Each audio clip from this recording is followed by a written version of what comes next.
Di sholat itu kalau dikerjakan bisa berdampak pada percepatan terkabulnya doa. Minta apapun dijawab sepanjang maslahat. Makanya nanti untuk umat Nabi Muhammad, jangan tunggu panggilan sholatnya adalah panggilan langsung dari Allah. Minta, punya masalah apa? Aku selesaikan, kata Allah. Di sholat itu bukan main-main, bukan beban, bukan sekedar kewajiban, tapi kewajiban yang dipaksa untuk membahagiakan kita. Kalau Allah nggak sayang, nggak akan disuruh sholat. Pak, Bu, itu panggilan sholat. Perhatikan panggilan pertamanya, Al-Baqarah ayat 45. Wasta'inu bis sabri wassalah. Kata Allah, hei hambaku, kalau engkau punya masalah, sabar dulu, terima. Karena aku titipkan masalah itu kepadamu untuk meningkatkan kualitas hidupmu, bukan ingin membebanimu. Dan tidak mungkin aku uji engkau dengan masalah itu kecuali engkau mampu mengatasinya. La yukallifullahu nafsan illa wus'aha. Nah sekarang bawa itu lewat sholat, minta solusi kepada Allah, terima dulu dengan sabar. Setelah itu belajar untuk meningkatkan kualitas hidup, dan bawa lewat sholat, minta solusi. Ternyata saat kita menunaikan sholat, itu diperintahkan oleh Allah, minta punya masalah apa. Makanya kita katakan, begitu Allah perintahkan wasta'inu bis sabri wassalah, hei kalau punya masalah terima dengan sabar, minta tolong, minta solusi kepada Allah lewat sholat. Maka ketika kita minta, kita robah kalimatnya dari wasta'inu, kata perintah, menjadi bentuk permohonan, fi'il mudhari. Iyyaka na'budu wa iyyaka nasta'in. Itu ketika Anda mengucapkan iyyaka na'budu wa iyyaka nasta'in, fikihnya begini, ucapkan di lisan, hadirkan dalam hati dan pikiran kita masalah apa yang sedang kita rasakan. Minta kepada Allah solusinya. Minta. Jadi bukan sekedar diucapkan. Karena hadis qudsinya berbunyi begini, hadis qudsinya. An Abi Hurairah radhiyallahu ta'ala anhu qala, qala Rasulullah sallallahu alaihi wasallam, qala Allah azza wa jalla, Allah berfirman. Saya langsung saja ke bagian kalimat iyyaka na'budunya.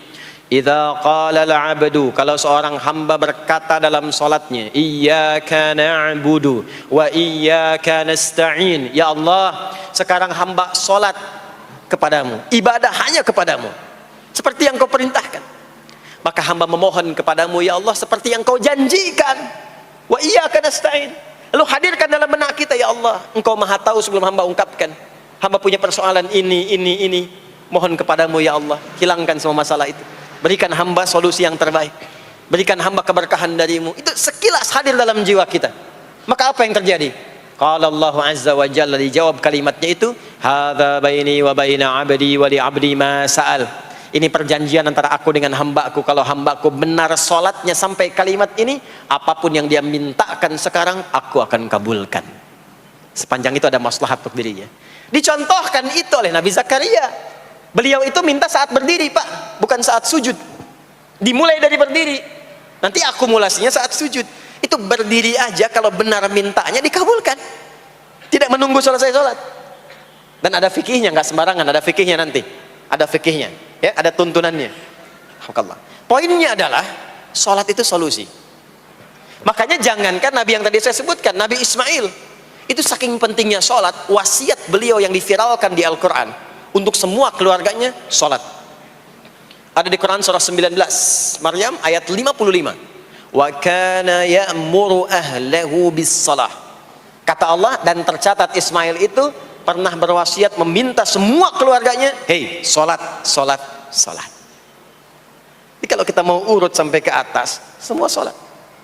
Muhammad sallallahu alaihi wasallam bin Abdullah bin Abdul Muttalib bin Hashim bin Abdul Manaf bin Qusay bin Murrah bin Kilab bin Ka'ab bin Ghalib bin Fihr bin Malik bin Nadar bin Kinana bin Khuzaimah bin Mudrikah bin Ilyas bin Nizar bin Mudar bin Ma'ad bin Adnan bin Addi bin Adri bin Muqawwam bin Nahur bin Tarikh bin Ya'rub bin Yasjub bin Nabit bin Ismail alaihi salam bin Ibrahim alaihi salam bin Azar atau bin Nahur bin Abir bin Kinan bin Arfakhshad bin Sam bin Nuh alaihi salam bin Mikhlail Batusyalah bin Kinan bin Anwas bin Thith bin Adam alaihi salam. Semua sholat. Coba ulangi itu. Semua sholat. Para nabi sholat, para rasul sholat. Anda bukan nabi, bukan rasul, nggak mau sholat, dan pengen mudah hidupnya, pengen masuk surga Firdaus lagi. Anda sehat? Jadi ini pentingnya salat itu bukan cuma kewajiban, tapi diwajibkan, dipaksa dengan wajib itu supaya bahagia, supaya falah. Makanya kalau ada panggilan azan, cara memahaminya ini falah. Oh, ini solusi saya di sini nih. Kebahagiaan saya ada di sini. Kesuksesan saya ada di sini. Ya, makanya ketika dipanggil oleh muadzin, hayya 'alas shalah, labbaik, siap saya. Di sini. Ini poinnya. Nah, saya sambungkan kembali, ya. Ketika seseorang dilatih lewat salat dan sudah mulai tersambung dengan Allah Subhanahu wa taala, maksudnya ingat Allah, tertatalah semua aktivitasnya. Maka berubahlah lewat salat ini, lewat latihan ini, semua kegiatannya berubah, didorong menjadi amal soleh. Karena itu, setiap orang yang salatnya benar, yang pertama dianugerahkan oleh Allah kepada orang salat itu bukan dunia. Bukan dunia. Tapi perubahan perilakunya menjadi lebih baik. Jadi bukan kaya dulu. Ya.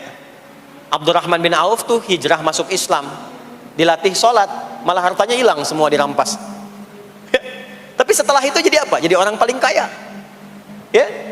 Abu Bakar As-Siddiq, Utsman bin Affan, Umar bin Khattab, pertama kali masuk Islam kan latihannya sholat. Apakah langsung kaya? Jadi pemimpin? Jadi diplomat? Amr bin As bisa ekspedisi dari Afrika Utara sampai ke Syam? Tidak. Yang diberikan apa?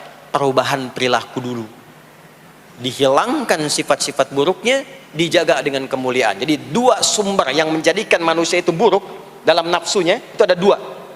Di nafsu itu nanti punya dorongan untuk mengarahkan kepada yang buruk, namanya fujur. Lawannya nanti takwa. Lawannya takwa. Di Quran surah Asy-Syams surah 91 ayat 7 sampai 10, wa nafsin wa ma sawwaha fa alhamaha fujuraha wa taqwaha. Nah, fujur itu nanti yang membisikkan, mengarahkan kepada hal-hal yang negatif. Itu yang ditunggangi oleh setan. Setan memberikan was-was itu ke nafsu, ke fujurnya. Alladzi yuwaswisu fi sudur innas. Di dalam sudur ada qalbu, di dalam qalbu ada nafas, di dalam nafas ada fujur. Fujur itu yang digoda. Maka keluarlah kemudian dua hal. Yang pertama ada yang disebut dengan fahsya. Fahsya itu dorongan dari syahwat untuk berbuat yang menyimpang. Pornografi, porno aksi, LGBT, kata-kata jorok itu fahsya. Fahsya. Nanti temannya adalah mungkar. Mungkar itu keburukan yang diingkari, ditolak oleh hati, sumbernya nafsu perut dan akal. Mencuri itu mungkar. Merampok itu mungkar. Korupsi, membunuh, menipu itu mungkar. Jadi sumber keburukan itu cuma dua. Kalau bukan fahsya itu mungkar. Orang yang sholatnya benar, maka parameternya itu, ukuran pertama kali dia dapatkan adalah ditutupnya oleh Allah, dijaganya oleh Allah keadaan nafsunya, sehingga dia tidak dikontrol oleh perbuatan fahsya dan mungkarnya. Maka aktiflah sinyal takwanya. Takwa itu lawan nafsu. Makanya nanti kaitan takwa dengan nafsu sama-sama disebutkan. Nafsu 115 kali, takwa yang terkait fungsi nafsu 115 kali. Takwa digembosi, ya, awas, diwaswasi oleh setan, setan disebutkan 88 kali. Takwa disupport oleh malaikat, malaikat di Quran disebutkan 88 kali. Ini bukan ilmu tak-atik, hitung sendiri aja kalau mau. Itu menarik tuh. Karena sama, kalau Anda mendengar suara adzan kan ada bisikan kan? Cepat, sudah adzan, siap-siap. Itu malaikat tuh. Tapi begitu selesai adzan, la ilaha illallah, tenang, baru adzan, belum qomat. Itu setan. Terus dua-duanya tuh, ya, memberikan bisikan, yang satu mensupport dan seterusnya. Yang paling menarik adalah kalau sholat kita benar, maka sinyal takwa aktif. Makanya amalan takwa pertama itu sholat. Setelah beriman, amalan takwa pertama sholat. Al-Baqarah ayat 2 dan 3. Dzalikal kitabu la raiba fi hudal lil muttaqin. Siapa muttaqin, orang takwa di situ? Ayat 3-nya, alladzina yu'minuna bil ghaibi wa yuqimunas shalah. Jadi kalau salatnya aktif, takwanya aktif, sinyalnya aktif, sinyal itu yang akan menutup fahsya dan mungkar. Maka turunlah Quran surah ke-29 ayat ke-45. Utlu ma uhiya ilaika minal kitabi wa aqimis shalah. Kita hafal tengahnya, innas salata tanha 'anil fahsya'i wal munkar. Maka kalau orang sholat tidak akan berbuat fahsya, tidak ada lagi yang melambai laki-laki. Allah, nggak ada. Laki-laki yang laki-laki, perempuan-perempuan. Nggak ada lagi tontonan-tontonan pornografi. Yang jorok-jorok, yang kotor-kotor. Nggak ada lagi kata-kata kotor di lisan itu. Karena lisannya dilatih untuk mengucapkan yang baik-baik. Allah, sami'allahu liman hamidah, subhanallah, alhamdulillah, Allahu akbar. Makanya pasca sholat itu berubah. Maaf ya, Allah tidak memberikan kepada Nabi Muhammad SAW tongkatnya Nabi Musa, mukjizatnya Nabi Isa, apalagi Nabi Ibrahim dan selainnya. Tapi Allah turunkan Al-Quran kepada Nabi Muhammad SAW, lalu dipraktekkan Quran itu pertama lewat sholat.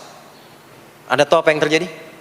Nabi Muhammad itu diutus oleh Allah dalam lingkup masyarakat yang sangat terbelakang dan hatam kriminal. Jadi kriminalnya bukan dikerjakan, hatam. Dan nyaris tidak kenal kebaikan, makanya disebut dengan jahiliyah. Kalau Bapak Ibu tanya di zaman Nabi, ya maaf, ada pezina? Bukan cuman ada, hatam, perfeksionis zinanya. Gitu. Membunuh itu, ya, mabuk, ada orang mabuk kekinian di zaman jahiliyah, pemabuk amatir itu 5 kali sehari mabuknya. Yang amatir. Jadi kalau baru mabuk sekali, 2 kali itu coba-coba. Amatir itu 5 kali. Pembegal. Ya, sekarang kita dengar berita ada begal ini itu. Jahiliyah itu sekampung begal semua. Kampung Gifar. Tapi Allah menghendaki Rasulullah latih lewat salat. Apa yang terjadi? Berubah jahiliyah itu, berubah menjadi khairu ummah. Umat terbaik yang paling teladan, yang menginspirasi, yang pernah berkehidupan di bumi. Sampai persaksiannya dari Allah langsung, turun Quran surah ketiga Ali Imran ayat 110. Kuntum khaira ummatin ukhrijat linnas. Jadi kalau ada orang dermawan, itu yang paling dermawan. Kalau ada orang sabar, itu yang paling sabar. Kalau ada pasar yang paling ideal, itu yang paling bagus. Berubah itu. Ya. Kenal Abu Dzar Al-Ghifari? Oh yo, kenal. Enggak. Abu Dzar Al-Ghifari itu nama aslinya Jundub bin Junadah. Di antara pemimpin begal di zamannya. Dari kota Ghifar. Ghifar itu kampung begal asalnya. Ya, alhamdulillah. Masuk Islam. Datang ke Mekah. Bertemu dengan Rasulullah. Begitu masuk Islam, kata Jundub bin Junadah, ya Rasulullah, ausini au kama qala, berikan saya nasihat. Kata Nabi, pulang sekarang. Kata beliau, enggak, saya mau umumkan keislaman saya depan Ka'bah. Kata Nabi, jangan lakukan. Sekarang orang masih belum tahu tentang Islam, nanti marah kamu dipukuli. Kata beliau, ya Rasulullah, saya ini membegal terang-terangan, masa bersyahadat sembunyi-sembunyi? Maka keluar ke depan Ka'bah, dia katakan, ya ma'asyara Quraisyin, hei semua orang Quraisy. Datang orang, ushidu bi annahu la ilaha illallah wa anna Muhammad Rasulullah. Aku bersaksi, syahadat la ilaha illallah Muhammad Rasulullah. Kalian mau apa? Dipukulin sampai pingsan. Sampai ketika akan diteruskan, ada riwayat mengatakan datang Sayyidina Ali bin Abi Thalib, ada yang mengatakan Sayyidina Hamzah, ya, bin Abdul Muttalib radhiyallahu ta'ala anhuma jami'an. Datang menyampaikan, jangan teruskan. Kalau ini meninggal, ini wafat, kita akan celaka karena kafilah kita akan lewat desa Ghifar. Kalau lewat Ghifar gak akan berhasil niaga kita, katanya. Ya, karena akan dihabisi semua ini orang Ghifar. Maka dibiarkan pergi, pulang.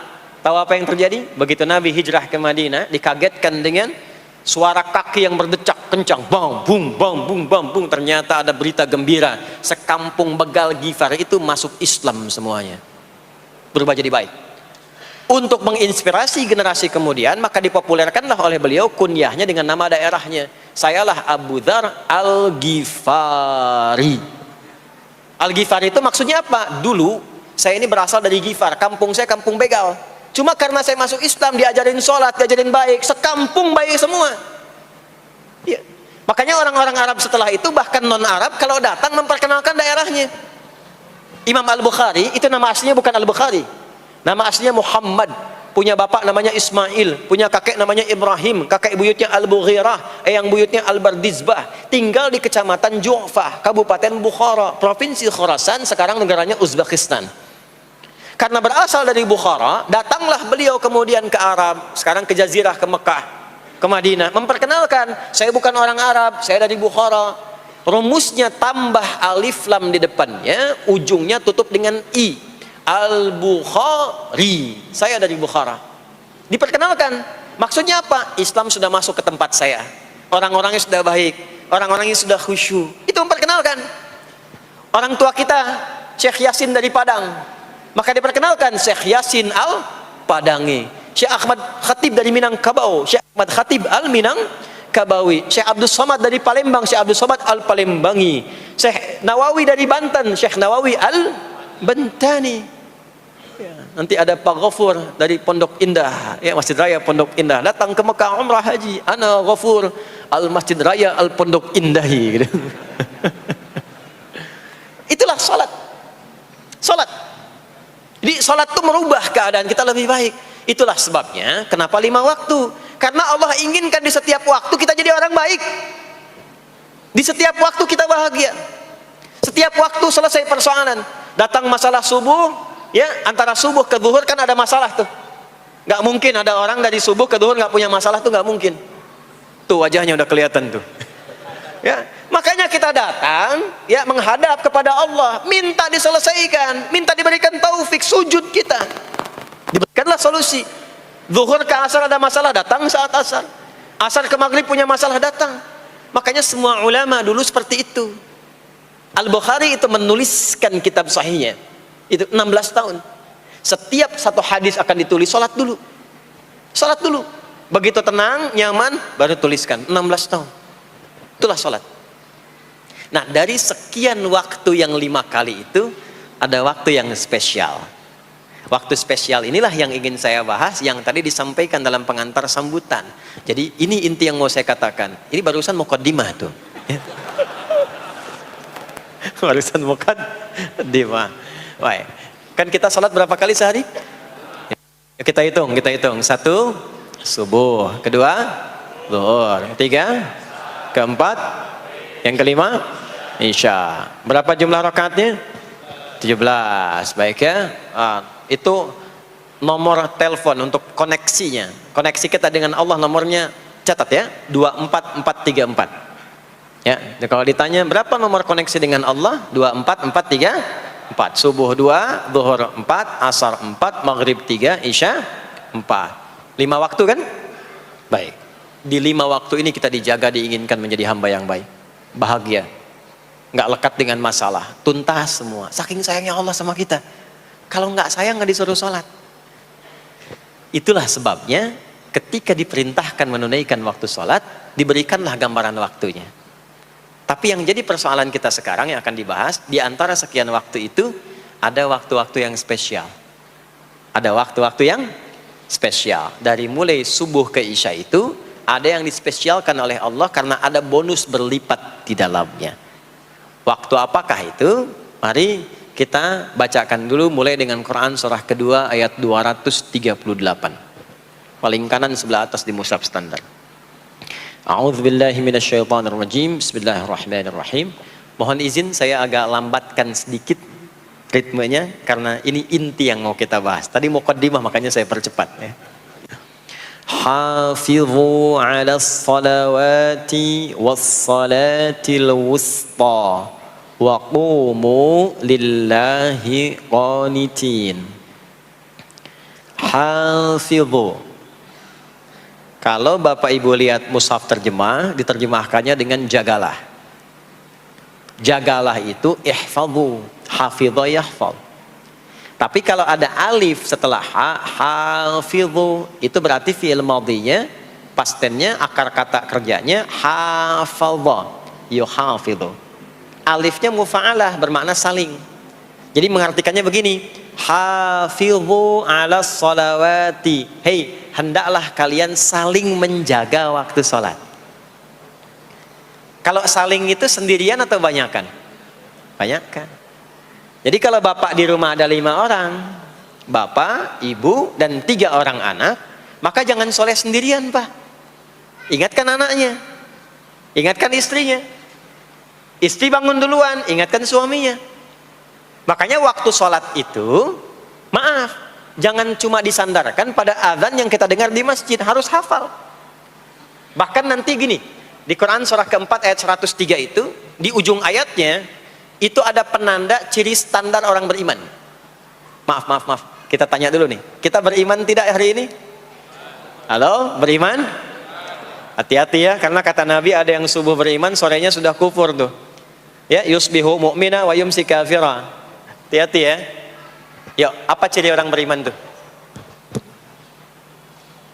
Iman itu konfirmasinya bisa didapatkan satu melalui suara adzan. Adzan itu sama dengan penanda waktu sholat. Tahu dari mana iman itu bisa dicek dengan suara adzan? Quran surah ke-8 Al-Anfal di ayat yang kedua. Innamal mu'minuna alladzina idza dzukirallahu wajilat qulubuhum. Sungguh insan beriman itu ciri standarnya bisa dilihat. Kalau disebutkan nama Allah, ada konfirmasi iman dalam hatinya. Jadi iman itu letaknya di kolbu. Nanti konfirmasinya lewat suara adzan, dipanggil, disebutkan nama Allah. Makanya disebutkan nama Allah 5 kali dalam sehari untuk mengecek iman ada nggak dari subuh sampai isya. Ya, Allahu Akbar, Allahu Akbar. Ada getaran di hati kita, sudah adzan. Nah, itulah iman. Itulah iman. Makanya orang yang punya iman dengan yang belum punya iman akan beda getarannya. Ini hanya dimiliki oleh orang yang punya iman saja. Yang belum punya iman nggak bisa, nggak punya itu. Allahu Akbar, Allahu Akbar. Surah apaan nih? Toanya kencang banget, ya. Tapi kalau orang beriman, Allahu Akbar, Allahu Akbar, ya Allah sudah adzan. Itu konfirmasi itu. Nah, nanti semakin tinggi imannya, bahkan ada yang orang sudah menunggu sebelum tiba waktunya. Tadi subuh jam 4 lewat 13 di sini. Ada yang nunggu dari jam 3. Padahal belum dipanggil. Ya. Masya Allah. Di Bekasi 4 lewat 9. Allahu Akbar, Allahu Akbar. Adzan, ingat dia. Nah, itu ciri beriman, cuman imannya standar. Jadi bukan iman yang kuat, standar. Kuat belum, lemah tidak. Allahu Akbar, Allahu Akbar. Jam 4 lewat 9, jam 3 sudah bangun. Nunggu itu, iman yang kuat. Masya Allah. Ada yang baru subuh dan nunggu isya. Ditunggu. Kuat. Ada yang sudah qomat, sudah la ilaha illallah, belum kepanggil, dipanggil 4 lewat 9, dia baru bangun jam 9 lewat 4.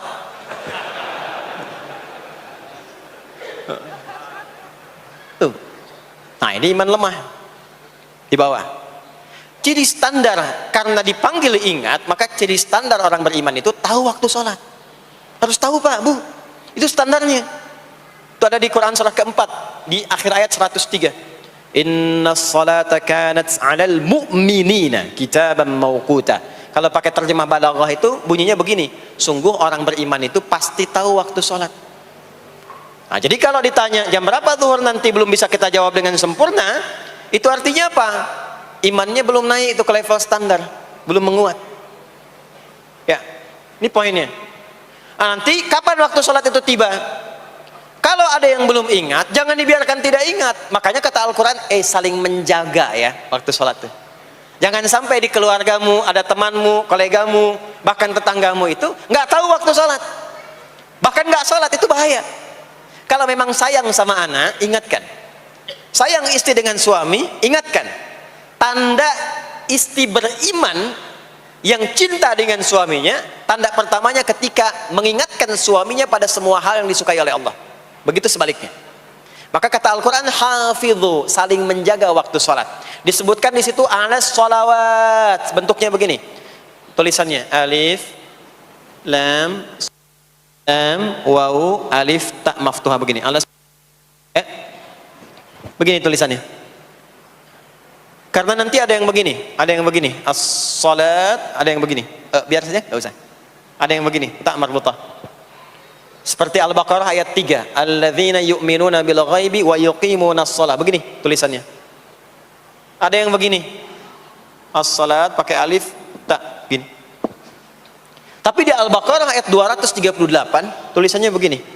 Ala salawati, taknya terbuka. Secara singkat begini, secara singkat.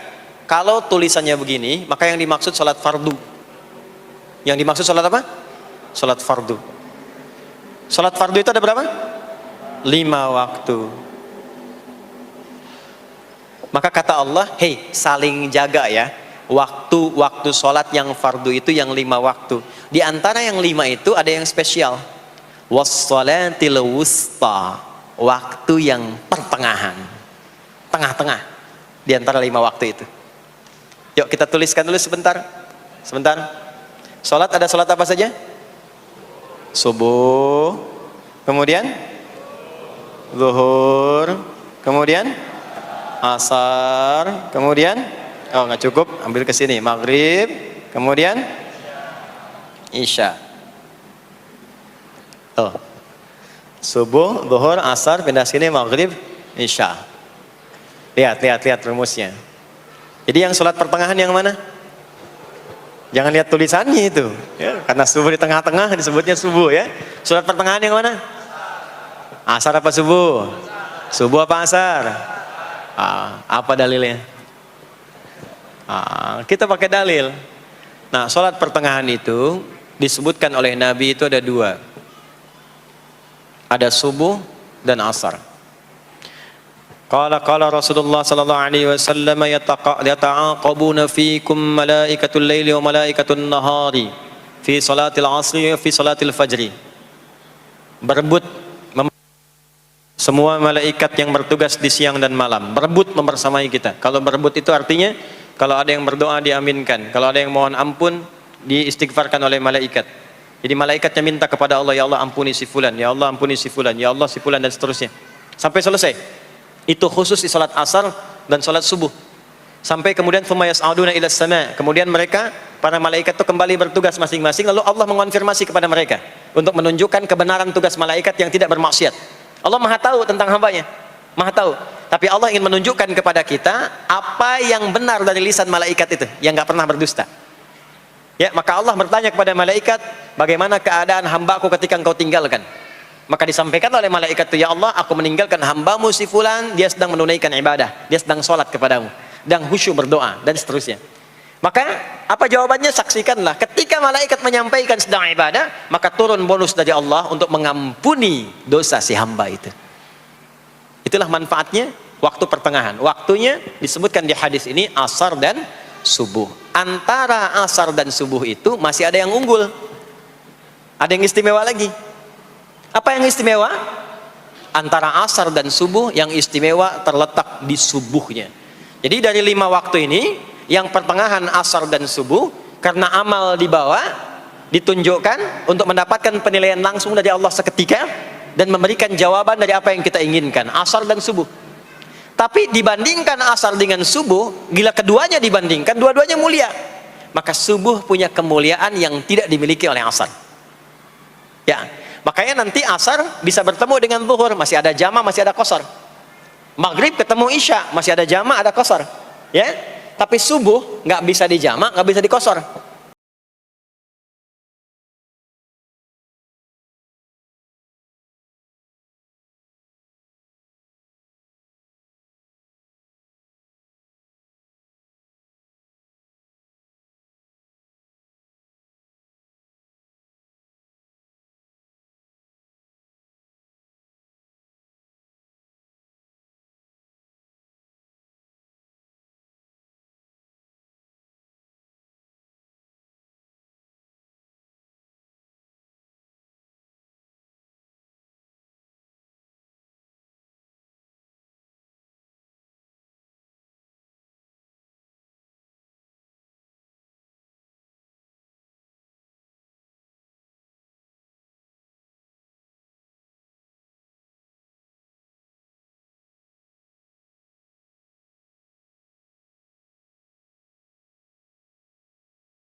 المتقين في جنات وعيون آخذين ما آتاهم ربهم إنهم كانوا قبل ذلك محسنين. 17-nya كانوا قليلا من الليل ما يهجعون, bahkan nunggu waktu sahar, nunggu subuh, tahajud dulu. Kemudian 18-nya wabil ashari hum yastaghfirun, istighfar.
Allah meminta kita menunaikan salat 5 kali dalam sehari untuk memudahkan semua urusan kita di setiap waktu dalam sehari itu.